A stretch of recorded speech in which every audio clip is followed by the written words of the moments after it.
para gravar. Só ver se foi. Foi. Então, o que acontece? A posição do pronome é depois do verbo, certo? Se houver um atrator, que são advérbios, conjunções subordinativas, palavras em sentido negativo, pronomes indefinidos, interrogativos e relativos, se não tiver nenhum desses, o pronome vai ficar depois. Tendo um desses, o pronome fica antes. Então, por exemplo, aqui o se, esse se aqui da língua portuguesa, ele é uma conjunção. Ele é uma conjunção de oração subordinada. O que significa que sempre que vocês tiverem uma frase começando pelo se conjunção, o se pronome vai ter que ficar antes do verbo. Então, isso que eu coloquei aqui, isso daqui é uma regra. Então, o formal é você falar se quiser uma notícia. Numa situação como essa, eu não posso colocar o pronome depois. Por quê? Porque o se, conjunção, puxa esse pronome para frente. Então, não estranhe se vocês algum dia tiverem que fazer isso daqui. Se, porque isso é a regra. O primeiro se puxa o segundo se para frente. Aí a gente viu também que quando tem um sinal de pontuação, como essa vírgula aqui, ela interrompe a atração. Então, o se não é mais um atrator para ninguém. Porém, o não, que apareceu aqui, ele é um atrator por quê? Ele é uma palavra negativa. E como palavra negativa, ele sempre puxa os pronomes para frente. Então, aqui, o pronome também tem que ficar antes de tudo. Então, por enquanto, eu teria: se quiser uma boa notícia, não se deve buscar nos principais jornais. Aí apareceu uma vírgula, o não já não serve de atração para mais ninguém. O porquê é uma conjunção de oração subordinada, mas depois do porquê existe uma vírgula. Então, o porquê já não é mais atrator para nada. O como é uma conjunção de oração subordinada. Ele é um atrator também, só que tem a vírgula aqui. Essa vírgula não permite que nem o porquê, nem o como sirvam de atratores para o pronome. Então, quando eu venho aqui, o estes, o pronome não pode ficar antes do verbo. Ele tem que ficar, nesse caso, depois do verbo, porque não tem nenhum atrator para ele. Aí eu continuo a frase, ó. O mais é um advérbio, ele é um atrator. O que é um pronome relativo, é um atrator. Então, nesse caso aqui, o pronome só pode ficar antes do verbo. Então, reparem que em nenhum dos casos eu coloquei onde eu queria. Eu coloquei onde a regra determinava. A regra é: tem atrator, fica antes. Não tem, fica depois. Certo? Então, o formal dessa frase seria: se quiser uma notícia boa, não se deve buscar em jornais, nos principais jornais, porque como a intenção é vender ou ter audiência, estes preocupam-se mais com o que se reverte em escândalos. Então, como eu falei desde o começo, essa colocação ela não segue um critério de lógica, vamos dizer assim. Ela segue um critério, sim, ligado à ordenação das palavras e à cadência que você quer dar para a frase.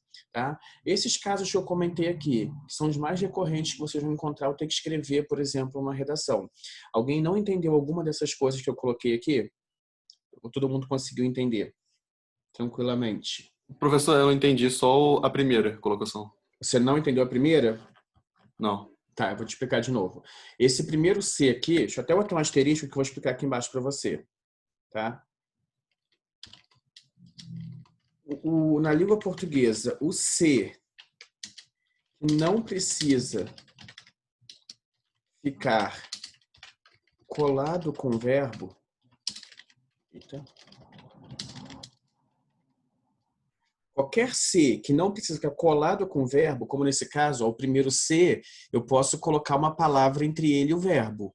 Então, qualquer C que não precisa ficar colado com o verbo é uma conjunção subordinativa. Certo? E aí o que acontece? Toda conjunção subordinativa puxa o pronome para frente. Tá? Então, é uma conjunção subordinativa que serve de atrator para pronomes. Aqui, coincidentemente, o pronome que eu usei ali foi o pronome ser. Aí fica esse CC, mas isso é o formal da língua portuguesa. Tá? É só porque esse primeiro ser ele é uma conjunção.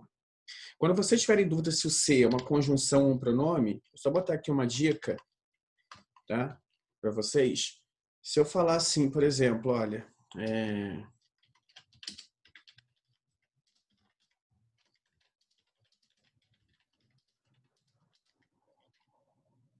Vou botar umas frases aqui só para mostrar isso para vocês.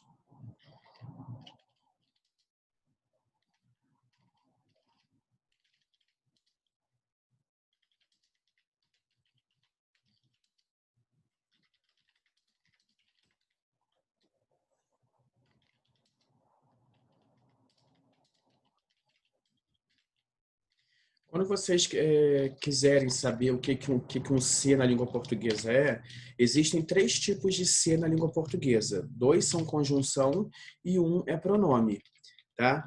Então, o que acontece? Se eu tiver um ser e eu puder colocar entre o ser e o verbo, seja o verbo que veio antes ou depois, se eu puder colocar uma palavra, esse ser é uma conjunção. Então, por exemplo, se eu falasse assim, olha, eu queria saber agora se você deveria ir ou não. Ou então, por exemplo, eu queria saber se agora você deveria ir ou não. Concordam que eu posso colocar uma palavra entre esse ser e o verbo? Todos concordam com isso? Então, se eu tiver o ser não precisa, vou tirar essa parênteses aqui, ele não precisa ficar colado no verbo. Então, ele é uma conjunção, certo? Quando ele é conjunção, tá? O ser conjunção. Sujador, só para explicar uma coisa que depois a gente vai estudar com mais detalhe mais para frente, mas como sujador, só explicar isso de uma vez. O ser conjunção que aparece após... Não, isso aqui eu não vou explicar para vocês agora não, mas é porque eu tenho que explicar uma coisa antes. Vamos parar só pelo que ser conjunção mesmo, porque tem coisa que eu não expliquei e aí eu vou confundir a cabeça de vocês agora. Então, ali, se todo mundo entendeu essa ideia de que se eu posso colocar uma palavra entre o ser e o verbo, esse ser é uma conjunção. Então, aqui, por exemplo, se eu falar ele, agora se machucou, eu acrescentei um advérbio. Eu poderia vir aqui e colocar ele se agora machucou? Não posso, concordam? Se eu não posso ter nada entre ele e o verbo, tá? Ou seja, não pode ter nada entre ele e o verbo. Esse ser é um pronome. E aqui embaixo, se eu falar eu iria agora, se pudesse. Eu estou usando agora porque advérbios são palavras que podem ficar em qualquer lugar. Então, se aquele termo puder ficar longe do verbo, um advérbio vai conseguir ficar no lugar dele. Então, entre o iria e o ser, eu consigo colocar um agora. E eu consigo também colocar o agora entre o ser e o pudesse. Quando eu digo, eu iria se agora pudesse. Nos 2 casos, eu posso colocar uma palavra entre eles e o verbo. Então, ele não precisa também ficar colado ao verbo. Então, ele também é uma conjunção. Independente de qual conjunção ele seja, tá, Cauê? Qualquer ser conjunção sempre vai puxar o ser pronome para frente. Então, se você tiver uma situação em que esse ser é uma conjunção e o verbo tiver um ser junto com ele, eles sempre vão ficar colados. Então, uma situação como essa primeira ali não é difícil de você encontrar, não. Ela é muito comum, inclusive. As pessoas, quando olham, acham que isso é informal, mas é aí que está o erro. Isso é o formal da língua. O formal é justamente fazer isso. Beleza? Consegui te explicar o que você perguntou? Ou só compliquei mais? Conseguiu, professor. Obrigado. Beleza. Então, olha só, gente. Agora a gente vai entrar num outro grupo de pronomes, que são os pronomes demonstrativos. Mas eu só vou mostrar para vocês um uso que na minha opinião, assim, é o que menos se fala no dia a dia, mas é o que traz mais problema para quando a gente se comunica ou quando a gente escreve um texto. O pronome demonstrativo na língua portuguesa, e quando vocês voltarem do recesso, vai ter um vídeo explicando isso também com mais detalhes, tá? O pronome demonstrativo, ele pode fazer referência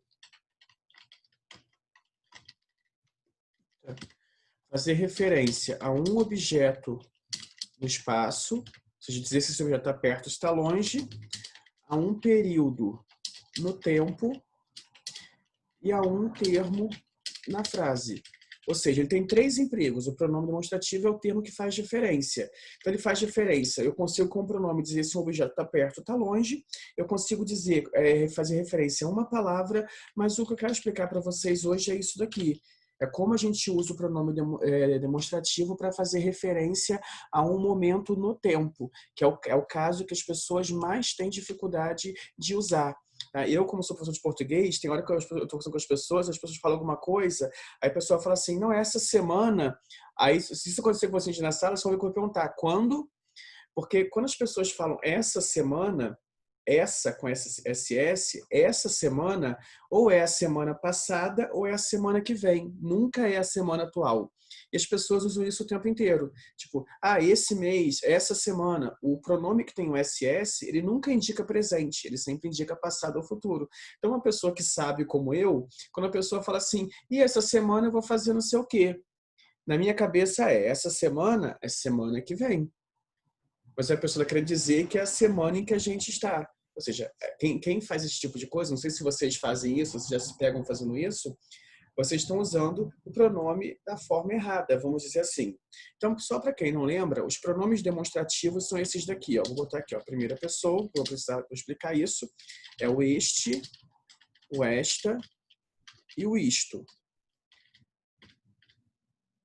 A segunda pessoa é o esse, o essa e o isso. E como eu tenho muitos amigos, assim, eu gosto de sacanear meus amigos, quando eles falam alguma coisa assim, eu fico assim, não, mas é impossível. Mas é impossível porque você não pode voltar no tempo. Você não pode fazer isso essa semana. Ele, mas claro que eu posso. Você não pode. Você não pode voltar no tempo. Quando a pessoa fala essa semana, é semana passada. Eu pago de louco, de maluco às vezes. Aquela e aquilo. Então, esses são os pronomes demonstrativos da língua portuguesa. Tá? Então, o que acontece? A primeira pessoa do pronome demonstrativo é usado para fazer referências a ações no presente ou na referência. Eu vou explicar a questão de referência atual, tá? Atual. A primeira pessoa é sempre para aquilo que é o mais atual. O que eu digo atual? Se a referência é o mês atual. Se é a semana atual. Então, quando eu chamo de atual, pegando o dia de hoje, por exemplo, se a referência é o ano atual é 2020. Se eu falo do mês, o mês atual é julho. Certo? Então, depende de qual é o referente. Se eu falo dia, o dia atual é o dia 17/7. Então, a primeira pessoa serve para o momento atual. Então, por exemplo, em 2020, a gente vai ter eleição. Tá? Então, por exemplo, se eu faço um texto assim, olha, em 2020 ocorrem as eleições municipais. Aí você pensa assim, Alex, mas a eleição vai ser só em novembro. E a gente está em julho. Sim, mas a referência que eu tenho aqui é o ano. Se eu estou me referindo ao ano, o ano é 2020 e eu estou no ano de 2020, certo? Aí eu tenho que usar a primeira pessoa. Então eu tenho que dizer, neste ano, elas precisaram ser adiadas. Se eu falo aqui nesse ano, o texto não tem coerência nenhuma, porque o neste está se referindo ao ano. Então, a gente tem que sempre pensar na ideia de atual com a ideia de qual é o referente que eu estou tendo ali. Se eu estou me referindo a um ano e eu estou no mesmo ano ao qual estou me referindo, não importa se essa ação já passou ou se ela vai acontecer ainda. A referência é o ano. Beleza? Da mesma forma que, por exemplo, eu falar assim, olha, deixa eu pensar aqui numa outra situação. A gente está no mês de julho, certo? Então, por exemplo, se eu falo assim, olha, no dia, a gente está no dia 17, vamos supor que no dia 6 de julho, certo? A Prefeitura de Friburgo, não sei se foi não, tá? Flexibilizou a quarentena. Inclusive, segunda-feira volta a bandeira vermelha, não sei se vocês ficaram sabendo. Só serviços essenciais funcionando. Então, olha só, a Prefeitura flexibilizou a quarentena. Se eu for fazer referência a julho, se a minha referência for o mês, e eu estou no mês de julho, eu tenho que dizer, neste mês, as taxas diminuíram. Por exemplo. Mas se eu fosse falar do dia, ó, de julho, aqui, se eu fizesse referência ao dia, eu teria que dizer, naquele dia, porque depende da referência. Ó. A minha referência a dia é 6, eu estou no dia 17, então isso é um passado. Tá? A minha referência a mês é julho, e eu estou no mês de julho. Então, reparam vocês estão conseguindo entender como é que é a colocação desses pronomes quando a gente faz referência a uma noção de tempo? Estão conseguindo acompanhar meu raciocínio, gente? Tranquilo? Tá? Então, beleza. Então, isso é a primeira pessoa. A segunda pessoa do pronome, ele é usado para fazer referência, certo? Ao passado recente ou ao futuro. Aí é qualquer futuro. Passado recente, só para não haver dúvida, eita, vou botar um asterisco. Passado recente é sempre o anterior. Tá? Então, por exemplo, o anterior é referência. Passado recente, assim que o teclado resolveu me ajudar, passado recente é igual ao anterior à referência atual. Então, na prática, seria o quê? Por exemplo, se o passado recente de julho é junho, o passado recente de 2020 é 2019. O passado recente do dia 17 é o dia 16. É sempre o anterior. O futuro pode ser qualquer um. O pronome demonstrativo não tem essa distinção para futuro próximo ou futuro longo. Deixa eu só duplicar aqui minha tela. Vai deixar que eu vou aumentar o tamanho da letra para não ficar pequeno, tá? Para quem tá... É só para poder ter mais espaço para escrever. É que para vocês não aparecem, mas quando eu abro a tela, aqui para mim fica um monte de comando aqui aberto, aí eu não consigo ver o que eu estou escrevendo. Eu tenho que ficar abrindo telas para poder enxergar o que eu estou escrevendo para vocês. Deixa eu só passar para cá. Então, como eu falei, deixa eu só copiar um trechinho aqui, só para manter a formatação. Quando eu uso a segunda pessoa é... Eita, desculpa, peraí, eu tirei da tela lá, gente, deixa eu voltar. Estou bem atrapalhado, vocês estão vendo. Nem parece que eu já estou usando isso aqui já tem um tempo, estou todo atrapalhado aqui já para fazer as coisas. Então, vamos lá, agora acho que vai. Então, como eu falei, a segunda pessoa eu uso para sempre quando eu quero fazer referência ao passado recente. Então, por exemplo, se eu falo assim, olha, em junho, as temperaturas começaram a cair. Então, repare, eu estou em julho e eu estou me referindo ao mês de junho. Então, é o passado recente. Então, eu tenho que falar, nesse mês, certo?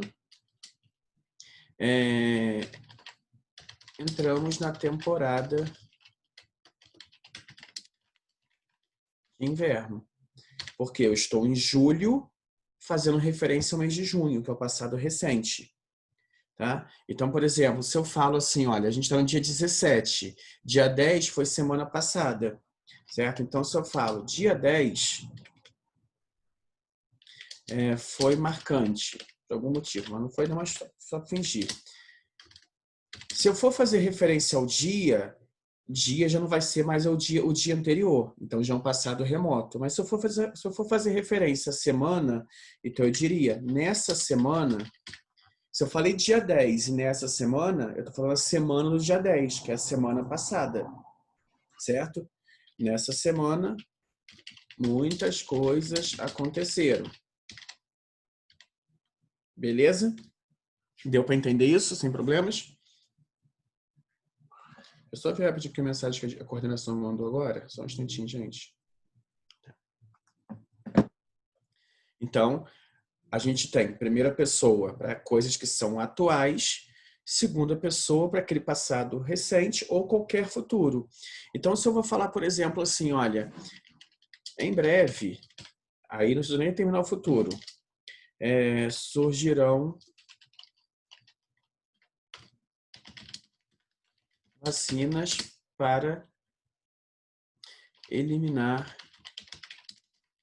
o Covid-19.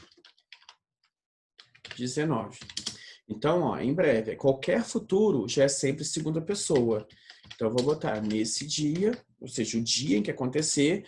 Se eu disser neste dia, a frase não tem coerência nenhuma, porque como eu estou jogando para o futuro é sempre a segunda pessoa. Nesse dia, todos ficarão mais aliviados. Certo? Então, segunda pessoa para o passado recente ou para o futuro. E aí, qualquer futuro que a gente tiver. Terceira pessoa, que é o aquele, aquilo, serve para fazer referência, ou faz referência ao passado remoto. E o que é o passado remoto? Passado remoto para a linguagem é o anterior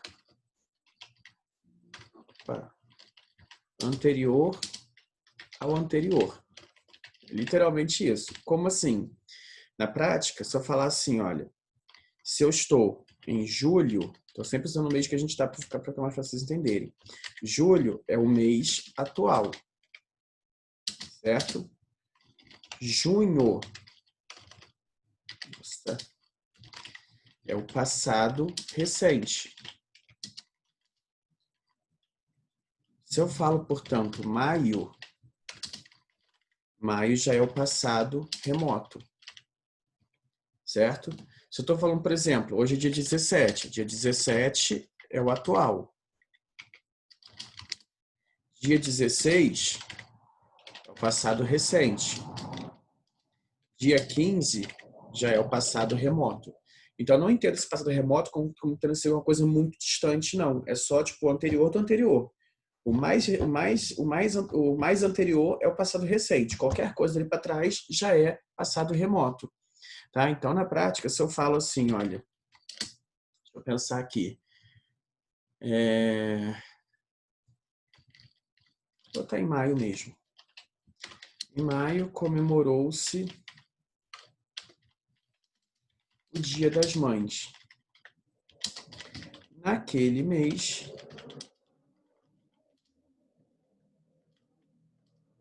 vendas foram baixas. Por que eu vou usar o naquele? Porque eu estou no mês de julho, fazendo referência ao mês de maio, que já é um passado remoto. Certo? Então, se eu digo assim, olha, há 3 dias, já joguei para o passado remoto.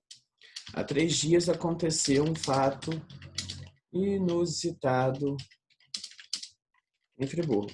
Que mentira, não aconteceu nada. Mas se eu for fazer referência àquilo, faltou uma vírgula aqui, tá? Um fato inusitado. Aí eu vou dizer, naquele momento, porque naquele momento, se eu joguei aquilo para 3 dias, a minha referência é o dia. 3 dias atrás já é o passado remoto. Todos entenderam isso sem problema? Entendido? Então, ótimo. Para a gente, então, terminar por hoje, eu quero só explicar uma dúvida que muita gente tem quando vai escrever uma redação. É aquela coisa, você está fazendo uma frase com um texto. Aí você coloca, é nesse sentido ou neste sentido? Se você já tiver essa forma, essa dúvida. É dessa forma ou desta forma? Eu retomo com este ou esse. Tá? Isso tem a ver com a referência textual do pronome. Então, deixa eu só botar aqui. Quando demonstrativo, não é demonstrativo, né? Precisa retomar uma única palavra,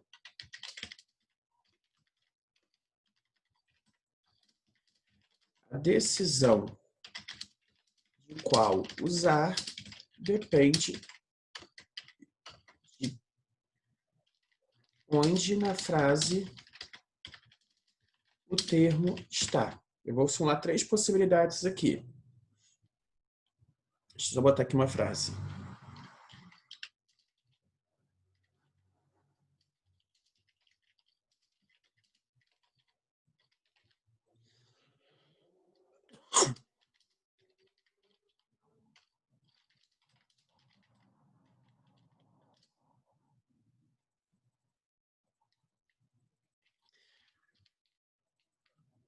Eu vou botar aqui, eu quero retomar a prova do Enem.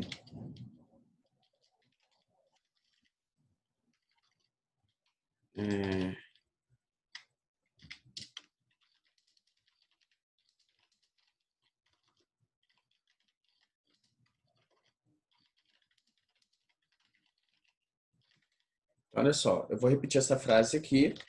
A segunda, eu vou só mudar a primeira. Só para vocês entenderem, meu referente aqui é o Enem.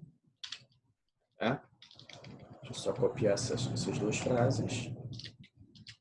Eu vou reescrever de 3 maneiras diferentes essa frase.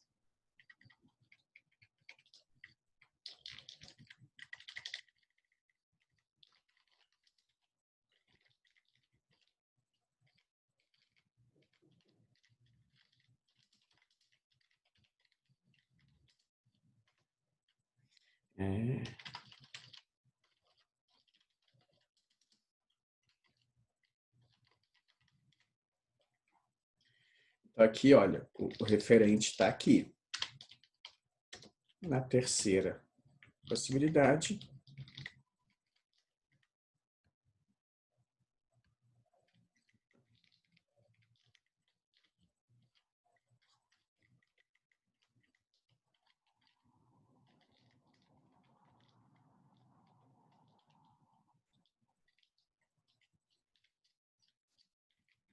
só acertar aqui a ortografia. Pronto, ó. Eu tenho um referente só que na primeira frase, o referente está no início da frase. Na segunda, o referente está no final da frase. E na terceira, o referente está no meio da frase. Isso é relevante para saber qual pronome eu vou utilizar para fazer a retomada. Então, identificar em que posição da frase ele está é a primeira coisa que a gente tem que fazer. E qual é a lógica? A lógica é, tudo que está longe, a gente usa o pronome esse. Então, a lógica é o esse, essa e o isso é para aquilo que está longe da retomada. O este, o esta e o isto é para aquilo que está perto da retomada, de onde eu vou retomar. Beleza? Então, olha só, repare que na primeira eu vou retomar aqui. O Enem está no extremo oposto da frase, está no início da frase. Se o referente está no início da frase, ele está, portanto, longe da retomada. Então, aqui eu teria que dizer nessa prova. Porque o termo que eu estou retomando está no extremo oposto da frase. Nesse segundo caso, o referente Enem está colado com a retomada, está perto. Então, aqui eu tenho que dizer nesta prova. Beleza? E nesse daqui, que ele não está nem no início nem no final da frase. Esse é um caso em que você escolhe. Tanto faz o que você for colocar. Aqui eu posso falar nesta como nessa prova. Beleza? Então, é uma dúvida que muita gente tem, às vezes, quando vai escrever, se retoma dizendo este caso ou esse caso, nesta situação ou nessa situação, desta forma ou dessa forma. A lógica é só essa, depende de onde está o referente. Se está no início da frase, está longe da retomada. Então, segunda pessoa. Está no final da frase, perto da retomada. Primeira pessoa. Está no meio do caminho, aí é você que escolhe. Tudo entendido, gente? Alguma dúvida em alguma das coisas que eu falei com vocês hoje? Ou conseguiram entender tudo? Tranquilinho? Deixa eu só ver aqui. Tranquilo, professor. Beleza. Então, queridos, por hoje é isso que a gente tem que ver. Um bom descanso para vocês, tá? Aproveitem esse tempo para dar uma arejada na cabeça. Estamos todos assim cansados, né? Acho que vocês mais do que a gente também, porque estão tendo que se adaptar a um ano que vocês querem fazer o vestibular. Então, aproveitem esse tempo para dar uma acalmada na cabeça de vocês. Em agosto a gente está de volta aqui firmes e fortes, tá bom? Um grande abraço e bom descanso para todos. Tchau, tchau, gente.